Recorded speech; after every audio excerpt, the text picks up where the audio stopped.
Hi everyone, in this tutorial, I will show you a few tips and tricks about the tab functions. As a first step, please download the tabs_alignment.idml file. Open it and go to the first page.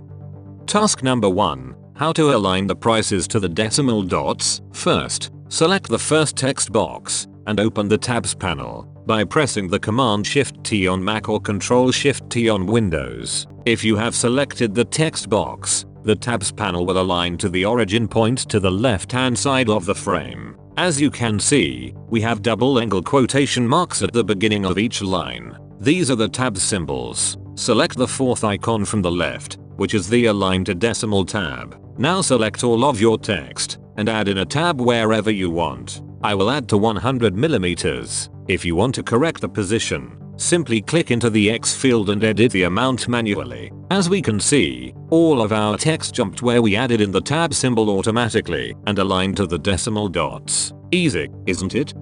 Now go to the second page. Task number 2. How to align these lines vertically to the colons or to the end dashes? Do the same as in the previous task. Select the fourth icon from the left, select your text, and add in an Align to Decimal tab. The text has moved, but it seems wrong. The reason is simple, because this function is for numbers, and we don't have any decimal dots. The InDesign aligned each line to the last numeric character.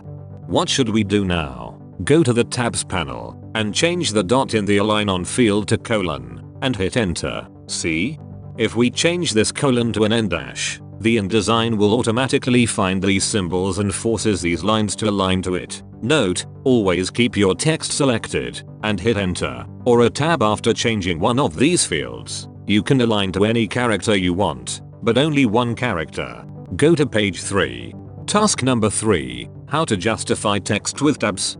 Set your screen mode to normal if it's in preview mode. To add in a right indent tab, simply go to the necessary position where you want to insert it and press Shift Tab. The other method is the right justified tab. Select the line or lines you want to justify, then select the third icon in the tabs panel. Click on somewhere in the mid-gray area above the ruler and position it. I will drag my icon to the right, then manually position it to the correct place.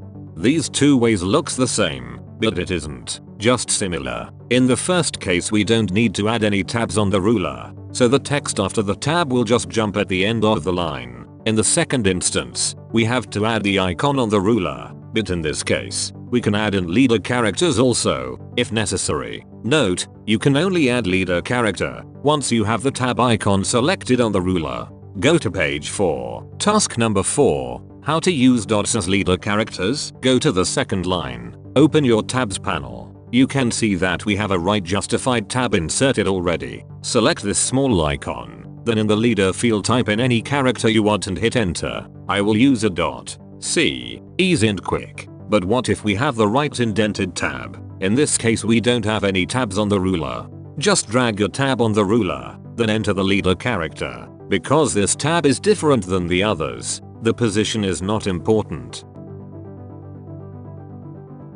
Task number 5. How could we use this in paragraph styles? Go to page 5. If you want to automate this tabbing feature, the easiest way is create a paragraph style for it. Open your paragraph styles panel. I created these styles previously, so you can check them if you want, but now I show you how to create it from scratch. First, click somewhere in your text, and in the paragraph styles panel, hold down the Alt key and click on the Create New Style icon. In the following pop-up, edit your style name. I will use paratabs. Set the based on to basic paragraph. Now go to the tab section and select the third icon.